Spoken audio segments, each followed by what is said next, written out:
morning students, welcome back. Again we are here with our new chapter in political science, that is federalism. Under this chapter today the different subtopics which we are going to discuss are: what is federalism?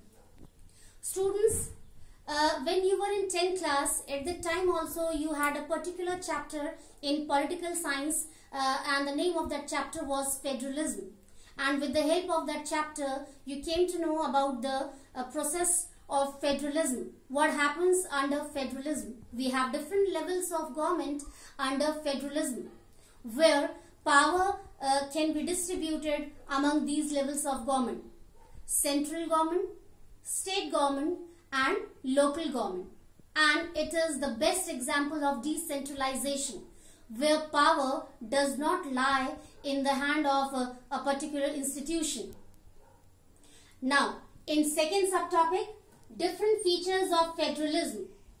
Under the second subtopic, students, we will come to know about the major characteristics or features of federalism. Actually, what happens under federalism in a country. And you know that India is very well known as a federal country all over the world.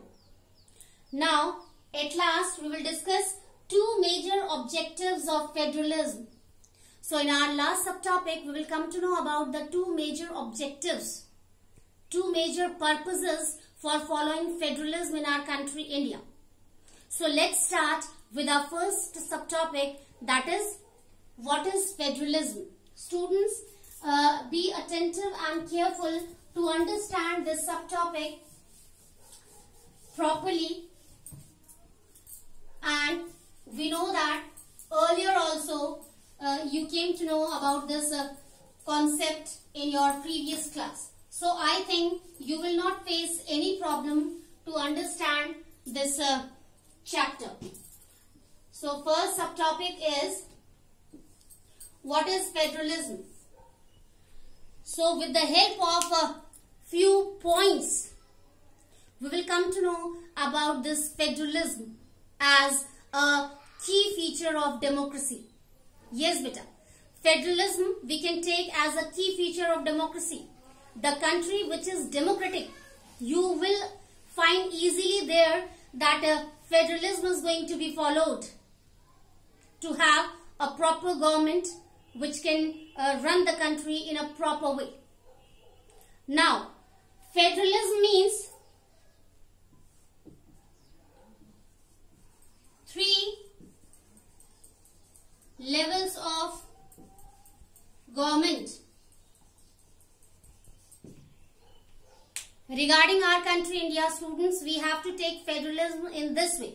We have different levels of government. We have three levels of government which run the whole country in a systematic way by following their rules and regulations properly, by fulfilling their responsibilities towards the common people perfectly. So we have three levels of government under federalism, and these are central government,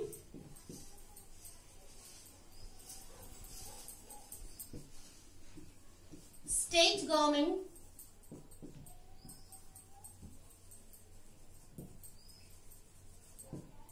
and local government.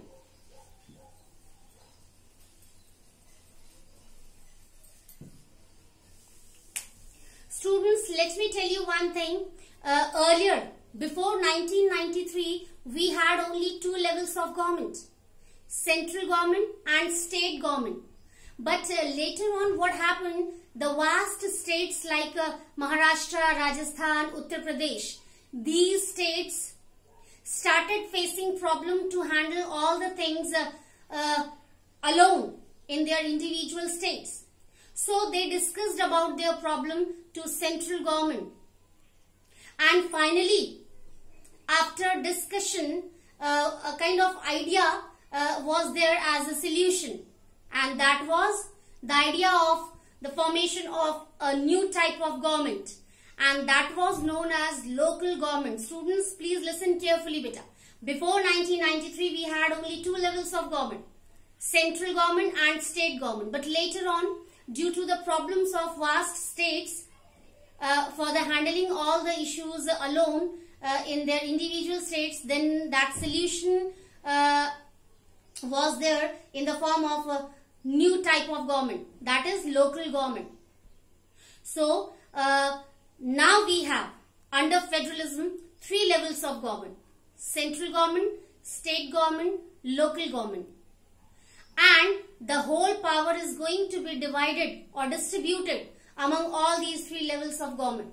This is also the part of federalism. Power is distributed among these levels of government. So these are the 2 points by which we can understand federalism easily. Federalism means the different levels of government. Especially regarding our country India, we have 3 levels of government under federalism, where power is going to be distributed among these 3 levels equally, so that all the types of government can be able to run their duties or responsibilities in a proper way. Next,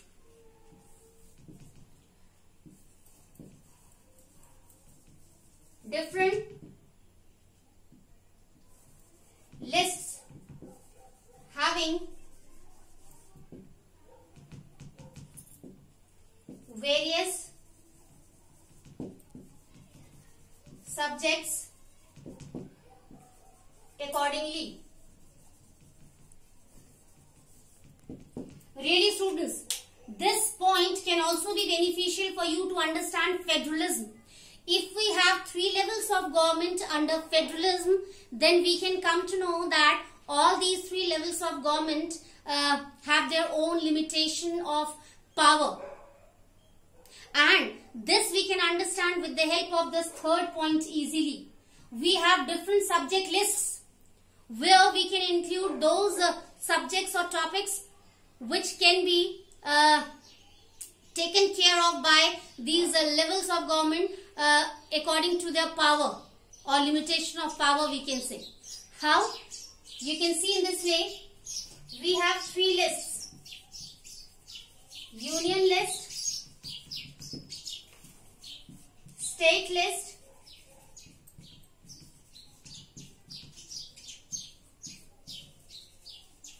concurrent list, and last is residuary list. Now see students, we have these 4 types of lists where we have to adjust or include those subjects which can come under the 3 levels of government.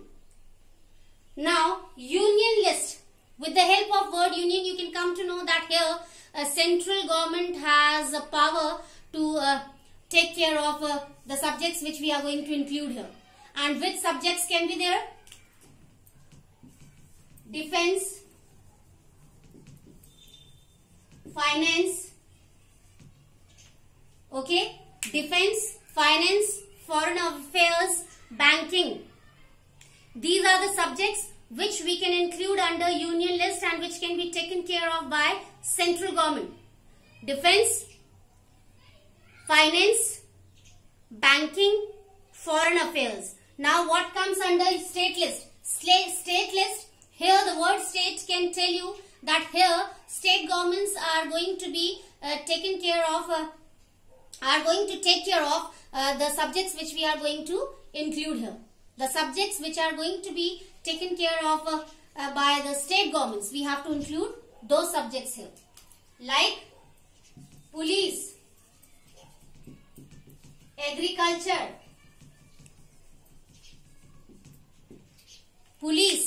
agriculture, trade, commerce, irrigation. So these are the subjects which can be taken care of by the state governments individually in their own states.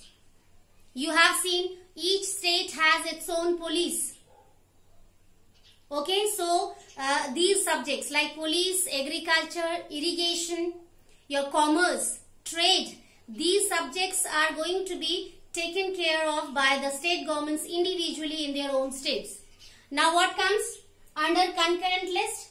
Here we have to include those subjects which can be looked after by both levels of government, central as well as state government. The subjects which can be taken care of by the both levels of government, union as well as state government. So these subjects are the part of concurrent list. So which subjects we can include here? Marriage, adoption, education. Yes, under concurrent list we can include the subjects like marriage, adoption, education. These are the subjects where central government as well as state government can work together. Now, at last we have residuary list. Students, under residuary list we have to include those subjects which we included in our constitution, which we added after the process of framing constitution. So what we can include here? Computer software,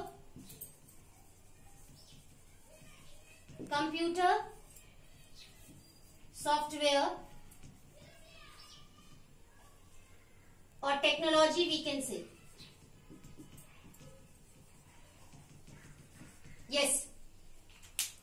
Under residuary list we have to include those subjects which we got after the process of framing constitution, like technology, computer software. And these topics or these subjects come under central government.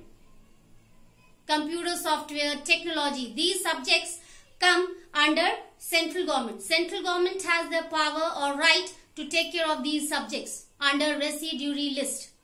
Now students, we are moving towards our second topic, but before that students, I want to tell you that federalism is the best system to maintain unity also, beta. Yes. See how different levels of government work at different levels, having the sense of unity.